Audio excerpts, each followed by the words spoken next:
This is Monday, November 12th. Is that right? We're in the local history room again with ex-mayor Gerald Graves. We're going to continue this interview we started a little more than a week ago. I called you back because we had a little time left on the tape, Mr. Graves, and I thought we could use it to good cause by discussing some of the specifics that happened during your administration as mayor of Lansing. For one thing, we've already talked about the Riverwalk. You mentioned how grateful you were for the cooperation that came forward for the beginning of the cleanup of the riverbanks and the funding that came in for construction of the Riverwalk. One of the other things that happened during your administration was the convention center was conceived. Would you like to tell us what the story was behind that? Convention center, in my opinion, is now located in the wrong place. It should have been spanning the river or on the west side of the river. On the west side. Council chose to put it on the east side.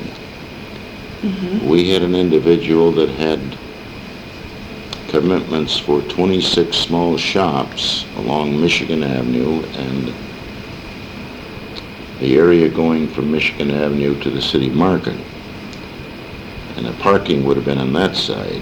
Had we spanned the river, you'd had people overlooking the river to the north and to the south.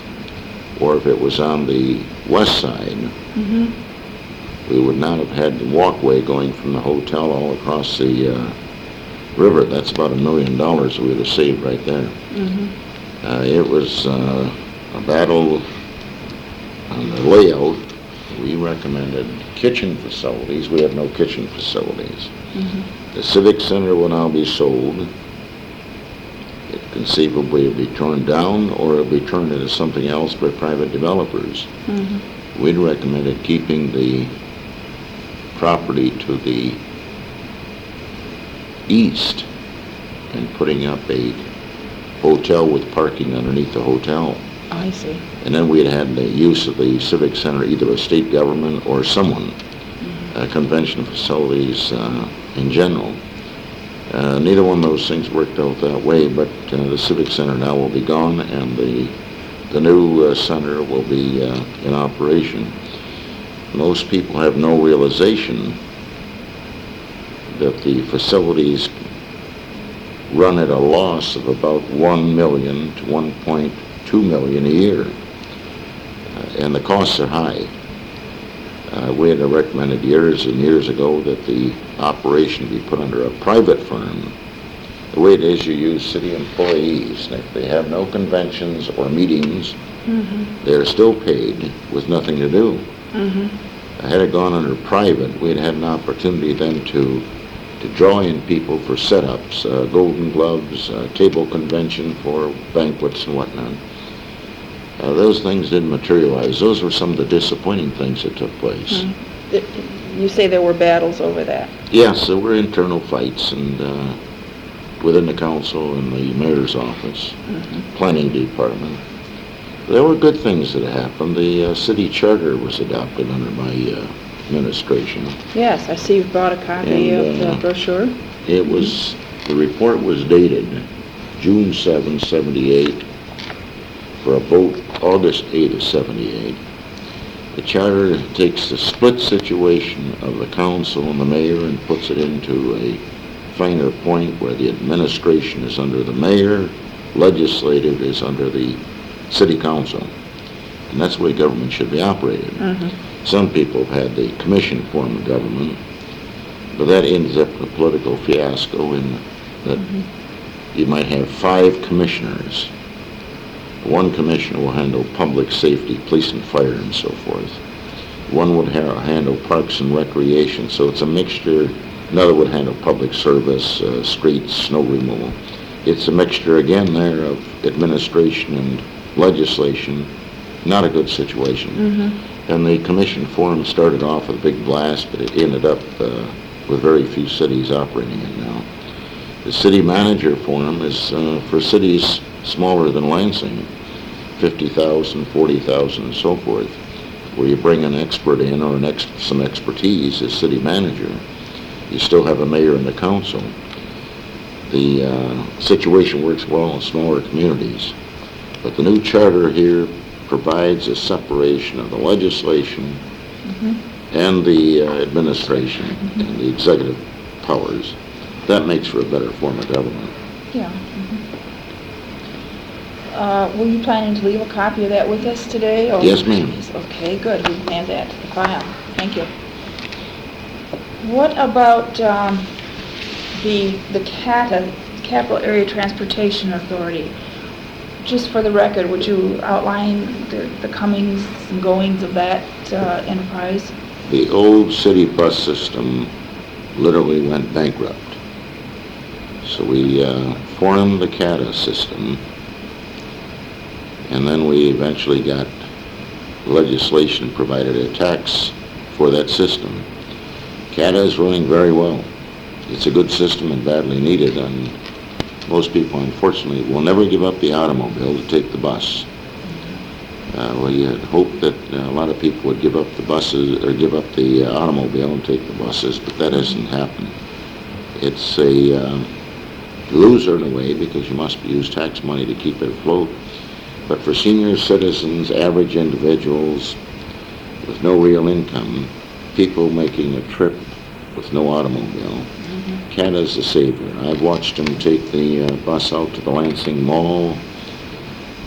I've watched them go east to East Lansing. Otherwise, they've never been able to make it. So it's a good system. Now, how was the tax levied to pay for that? It's a vote of the people. Either a renewal or the original was to tax, and then it's a renewal. City was putting in a substantial amount of money into it, and then once the vote took place, you didn't have to contribute funds, basically. And it was levied across the city? Yes. And in another area? Basically, it's a Adjoining city. area? Basically, it's a city. It's similar to the airport. The city's tax basically covers the amount for running the airport, though it's an airport that affects Clinton and Eaton County and others. It's not in the city of Lansing either. It's not even in Ingham County. But the activity of Councilman Dadato years ago, bringing it to our attention of what he'd hoped to do when the state was going to surrender, it used to be a state airport, surrender it to the community or to the area. Everything was going well. Clinton, Eaton were going to vote for it. Ingham County, the city, were going to vote for it. What ended up with Ingham County and the city voting for it, and the others turned it down, so the city and Ingham County really pay the tax to operate it. The airport? Right, and it's on a basis of an authority. You have a board that runs the airport. You cannot get along without buses, you cannot get along without automobiles, trucks. You cannot get along without an airport. A modern airport is very important, especially if you're going to have industry. People talk about conventions. Well, that's nice, but basic thing you need is an airport to assist the people who are going on business trips from General Motors. They pay 1/5 of all the taxes in the Lansing area. 1/5 of our taxes come from General Motors and from Oldsmobile and Fisher Body. General Motors, in fact. There's no quibble with the taxes. They pay them.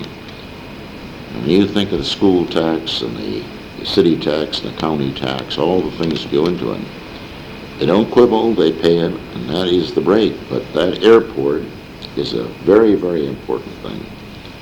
And that's why I'm pleased we've got it. It takes care of people going on vacations, whether it be to Florida or Arizona or Boston meetings or whatever it might be. That airport is there, and it's doing very well. And CATA is run also by a commission the same way the airport is. Correct. Is that right? That's correct. It's run the same way. So everything is going fairly well with that situation. Now the charter's in effect. That gives the mayor authority in one part. The council's responsibility is to the legislative part. And if we can keep this thing going, this community is going to improve.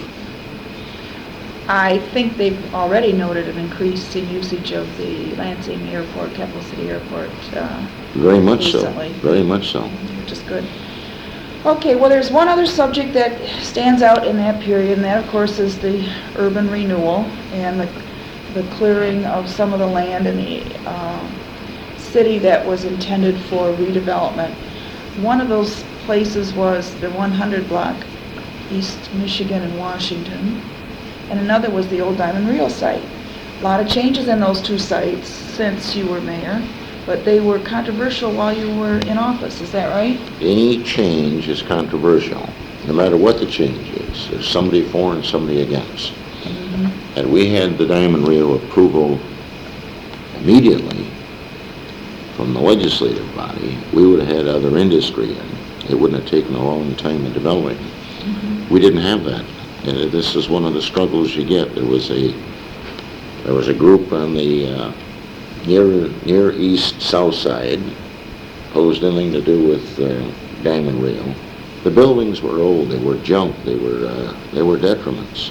And the fire proved it when we had the major fire at Diamond Reel. Went like kindling wood, dry kindling wood. So the fact it's cleared, the land is cleared of all the old oils and kerosenes that leaked in the ground from the plant, is a godsend. At one time, we had commitments from General Motors to run a line from their Oldsmobile plant east to Diamond Reel. They were going to take over all the land for an engine plant. That became a big internal fight in the city, and General Motors wanted nobody to know, so we advised the council. They still did not have sufficient votes to approve that changeover. Had they done that, we'd have had additional employment in the city. It would have been a tremendous thing for General Motors. It pays a lot of taxes here. Been tremendous for the city. Great for the schools, for anybody who collects tax dollars. It would have been a great improvement. So we've had some difficulties there. What kind of a line were they going to run between the two Sending sites? engines and parts over to General I Motors. see a production line, It would have been a rail line, a or raised production line, I see. belt line, and a new plant down on the Diamond Reel site. Mm-hmm. The redevelopment was a long haul because even under Mayor Bowen, who first moved towards renewal, there was controversy all the time. People didn't want to give up their old junk buildings, and we had a lot of old junk buildings. An old parking garage that really was a fire trap, an old hotel that was a fire trap, some other places. The old hotel, that was which So, now? That was the Detroit Hotel. And it eventually came along slowly. Then Mayor Murninghan had some work on it. And we had some work, and it's still continuing. You have new buildings. The Washington Mall north from Michigan Avenue is basically all renewal property. The only thing basically left there was the number one fire station, and even that should be gone. You need stations down the south end badly, because about 60%, 68% of the fire protection in a community is in the central business area or the central city area. And number one could have closed. We could have gotten rid of that property too. Community college had the opportunity from 1952. I introduced some legislation to allow community colleges to be funded on an area basis rather than a single city basis. And we had a few small schools in some cities at the time, but they had difficulties with funding. When we put the bill in the legislature to make it an area basis, various counties combined, this is what brought the present system of community colleges into being. We were going to have 9 at the time. I think we have 36 or 38 now. And that was the kicker that started the Lansing Community College, combined with the renewal properties. This just made everything great. That's a great institution. Good standing, it's a good school. provide state employees, city employees, now there's a chance to go to school in the evenings. Other people can go full-time, then they can transfer to another institution of higher learning like Michigan State or University of Michigan or somewhere else, but at least they've got the first 2 years in.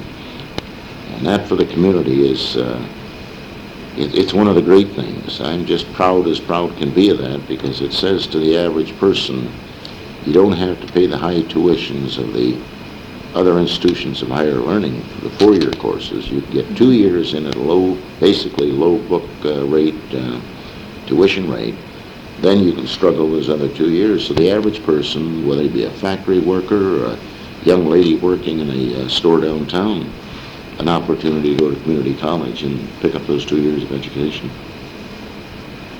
I know you're very proud of that involvement you had with... It's a beautiful layout. It's a beautiful Community layout. college And a highly rated school. It is. Fine We were facility. fortunate to have a good president for years and years, retired. I think the new president is going to do well, and I think the institution's going to do well, because we have a lot of children coming every year, and You someday plan to use it. they have to have it. Right, okay. Well, we covered the sort of things that I had on the list to come back to. The 100 block has intrigued me because it's so historical, and you were there right on the scene when that was being redeveloped. That was a good experience. Tell us about it. Well, you had a lot of internal bickering. The council selected a developer. He couldn't come up with the money. We talked to Austria. They were going to put some money into it. It just didn't develop. Then I met with a gentleman that controls 83% of a major hotel chain. He's now deceased. Mm-hmm. And he said if we gave him $4 million, he would build a Hyatt on that location. We didn't have $4 million at the time to provide to him, because hotels have a knack of going bankrupt or into Chapter 11. Then the new buyers buy it at about 66%, and if you go the second time around, they buy it at about 35-40%. Then they make money. So the bankers who finance this thing get awfully leery of major hotels. Mm-hmm. And I think you can see that on the East Coast right now in New York with a well-known individual who's got all kind of casino problems, hotel problems, trying to meet the finances. Mm-hmm. And that was one of the toughest things we ever went through, is how do you finance a hotel when the economy was to a point where interest rates went up to 21%. I got 17%, for example, at that time on an investment I had here locally, 17% interest. That's a lot of interest. Today you can get 9.2%.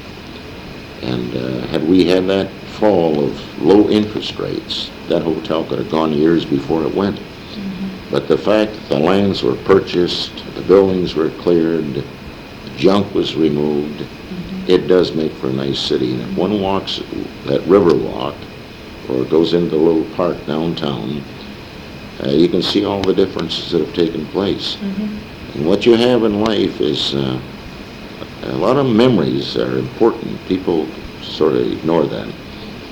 But memories, the bad memories sort of go by the wayside. The good ones you can remember real well, and they give you some pleasure. Mm-hmm. And experiences and memories is what makes a person's life. The experience of having children and grandchildren, seeing them succeed or to achieve something. Mm-hmm. I feel awfully sorry for a person who has a routine without ever having stepped foot on a campus someplace for some higher education. I feel sorry for a person who's never achieved anything. Mm-hmm. You know, if you become the local commander of the American Legion or the Knights of Columbus or the Masonic Lodge or whatever it might be, you achieve something towards your fellow man. Mm-hmm. And some people never do that. They have their same routine to go to work. They stop in the local pubs or whatever it might be, or they go right home and they don't have a hobby. And they get down to being the potato watching television. Mm-hmm. And those are the people I feel sorry for. Mm-hmm. But in my experiences as mayor and before, and still today, my interests are still in the field of the real old and the real young. And you can get a lot of achievement out of that, a lot of satisfaction. And I would encourage a lot of people to do that. I don't worry about people 40, 45 years of age, basically. Somewhere they can hustle up a job, they can do their own. The real young and the real old are the ones you have to worry about the most. The real old get ill, and the real young got a long way to go. So if you can aid those people in all this approach, we've done it in the City of Improvements. We've brought in industry. We've had a lot of achievements there, but you still have the human being to worry about. That's the key of everything. Many people would believe that the key is to bring the young people and the elderly together and let them help each other and share each other's lives. Oh, the elderly, some of the elderly can do so much for young people. A lot of them do. A lot of them do. I had an elderly man in my hometown that took people who couldn't afford to go to college, good students, and he would put them on a loan basis, pay their books and tuition, room and board, put them on a loan basis. And if they paid their loan back over a 3-4 year period after they were graduated into a position of employment, he would cancel the debt. Senator Higgins, a gentleman I respected, a little feisty Bantam Rooster type of an individual out of Oakland County, did this. He had the biggest Chevrolet agency in the United States. And most people have just forgotten him now, except the people he helped. He had about 200 individuals that he had put through a university or a college. And his requirement was that when you succeed, you should put in $5,000 or $10,000 or $20,000 in that same fund to keep it perpetuating for others to follow. He had people that just succeeded as doctors and dentists, school principals, superintendents, you name it. That man, when he went to his grave, had to have a great, great feeling of what he achieved in life. Most people never do that. They never do anything. That was Senator Higgins. Senator George Higgins. What else did you bring with yourself today? You've got a stack of things. Not really much. I brought the to old show. city charter and the new charter. Okay. And I've been doing some research for the retired policemen and firemen. They've been left by the wayside. They got them an increase in the city council recently. Minimum of $8,600 now they can retire on. This is a group that has no Social Security, basically. They couldn't work outside in those days. Firemen today can. But they didn't have anything. So it was a matter of the wife working and the individual working, and they've been struggling. Finally, we, through the efforts of Councilman Tony Benavides and Councilman Louis Adato, and the newest council member today, Jim Crawford, they recommended an increase from $5,400, $5,500, $5,600 to $8,600 minimum. They do get their hospitalization paid now. That was one of the agreements of the past. So they are making it. Not great, but they're making it. And that's important. That was a good gesture, and the finances were there, and I was pleased with those 3 council members. It really came through for old people. And we do work for Old Timers Baseball. I'm now a president again. That's the 5th time, I guess, in 36 years I've belonged to that. We help youngsters. We just gave away 3 scholarships the other evening at the annual meeting. And raise money for the Parks Department, youth baseball, keep the children active. And they get some sense of direction, competition. Not necessarily they're going to become big league players. We're not interested in that. We're interested in getting them involved and participating, getting rid of some of their excess energy. And we find very few of those youngsters get into trouble. And then I had 36 years in the old newsboys, and that's providing shoes and boots for youngsters who can't go to school without decent shoes and boots. Then the Italian Americans and the Masonic Lodge and the Elks have been providing things for youngsters in the way of warm caps and sweaters and gloves and so forth.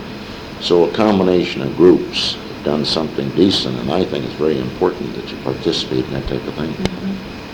Not just put $1 in and $2, but actually participate. That's an important thing. What else would you like to talk about? Anything else? I don't have many things left to say, really. We've covered everything. It's been enjoyable. Oh, good. Going back to our first interview, you mentioned a few names of people who have been particularly influential in your education and formation as you entered politics while you were a student at MSU. And you mentioned an instructor, an economics professor. You didn't give his name, though. Denzel Klein was the one of them. economics taxation man. Yes, and, Denzel Klein. And Dr. Walter Adams was my general economics professor. Brilliant individual, and he got his messages across in a fine way. I had some people. Dr. Miller became the president of Western University after he left Michigan State.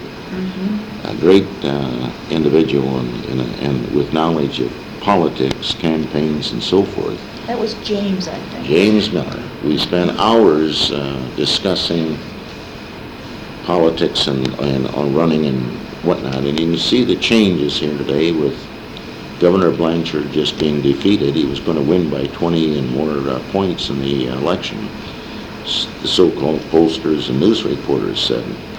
But had they talked to people on the street, they'd have found an altogether different approach. There were all types of things involved in that campaign. The literally dumping of Lieutenant Governor Martha Griffin and a former legislator, former Congress member, a senior citizen. A lot of people got a little shock with it, a senior bracket. And if you took the Lutherans and the Baptists and the Catholics and others that were involved in pro-life, thousands of phone calls and letters, and they were in contact on things that just amazed me. And I listened to an elderly lady who, last time she'd voted for Republican, she had voted for Eisenhower for president. That's in the 50s.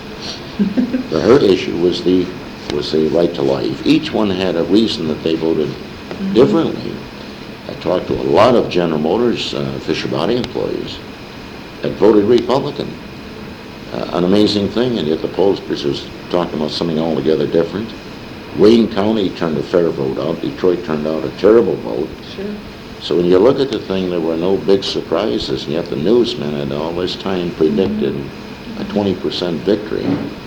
And I think the governor was a little overconfident with that. And unfortunate that the whole thing ended that way when you think you're going to win and things don't go that way. And for Mr. Engler, who's now going to be our new governor, he kept saying all the time he was going to win. So he had some system there where he apparently was in better contact with the average person than was the governor at the time, and the pollsters and the news people.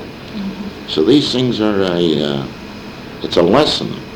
Sometimes they forget it. And the heat of the congressional activity, raising taxes $265 or $256 billion in this last session, and only cutting the debt by 50-some billion. And the fiasco they had in Washington got some people very bitter, and the person you've taken out the most is a local person, because they're the closest to you. It's like that song, the old song, you always hurt the one you love, and that's a fact of life. You have a tough day at the office, you take it out on the family. You have a tough day in a plant, you take it out on the wife, when you come home. You take for granted the people closest to you. That's right. That's sad. It's really sad. They're the ones that feel it the most. The average person to me should, every 2-3 weeks, a guy should send his wife a card. It comes home, but it's still something in the mail. It should send her a nice card. Should, for no reason, my dad used to say, you buy some nice perfume or a single flower for no reason at all. And I think those are the things that sort of build the spirit of a person, that there is an attachment, that you really care. I think a wife does the same thing. Many wives do a lot of cooking, they do things that